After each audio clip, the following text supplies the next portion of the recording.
Visit of the Queen of Sheba. When the Queen of Sheba heard of Solomon's fame, which brought honor to the name of the Lord, she came to test him with hard questions. She arrived in Jerusalem with a large group of attendants and a great caravan of camels loaded with spices, large quantities of gold, and precious jewels. When she met with Solomon, she talked with him about everything she had on her mind. Solomon had answers for all her questions. Nothing was too hard for the king to explain to her.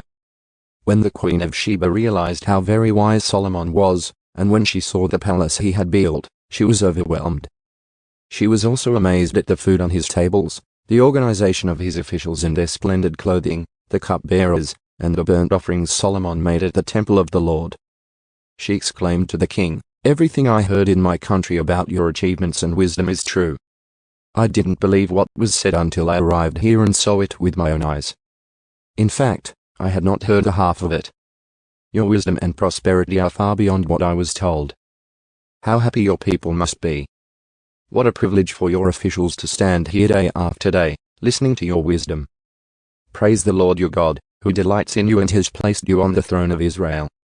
Because of the Lord's eternal love for Israel, he has made you king so you can rule with justice and righteousness." Then she gave the king a gift of 9,000 pounds of gold, great quantities of spices, and precious jewels. Never again were so many spices brought in as those the Queen of Sheba gave to King Solomon.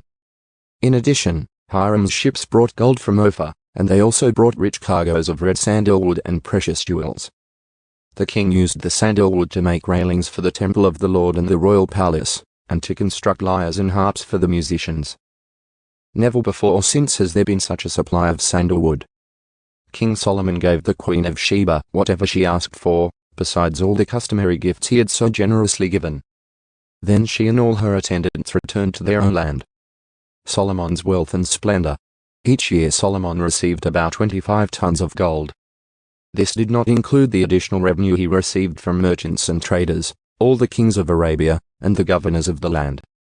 King Solomon made 200 large shields of hammered gold, each weighing more than 15 pounds. He also made 300 smaller shields of hammered gold, each weighing nearly 4 pounds. The king placed these shields in the palace of the forest of Lebanon.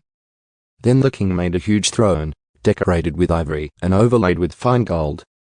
The throne had 6 steps and a rounded back. There were armrests on both sides of the seat, and the figure of a lion stood on each side of the throne. There were also 12 other lions, one standing on each end of the 6 steps. No other throne in all the world could be compared with it. All of King Solomon's drinking cups were solid gold, as were all the utensils in the palace of the forest of Lebanon. They were not made of silver, for silver was considered worthless in Solomon's day. The king had a fleet of trading ships of Tarshish that sailed with Hiram's fleet. Once every 3 years the ships returned, loaded with gold, silver, ivory, apes, and peacocks. So King Solomon became richer and wiser than any other king on earth. People from every nation came to consult him and to hear the wisdom God had given him. Year after year everyone he visited brought him gifts of silver and gold, clothing, weapons, spices, horses, and mules. Solomon built up a huge force of chariots and horses. He had 1,400 chariots and 12,000 horses. He stationed some of them in the chariot cities and some near him in Jerusalem.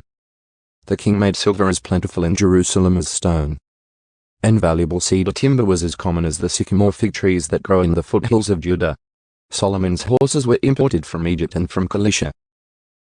The king's traders acquired them from Cilicia at the standard price.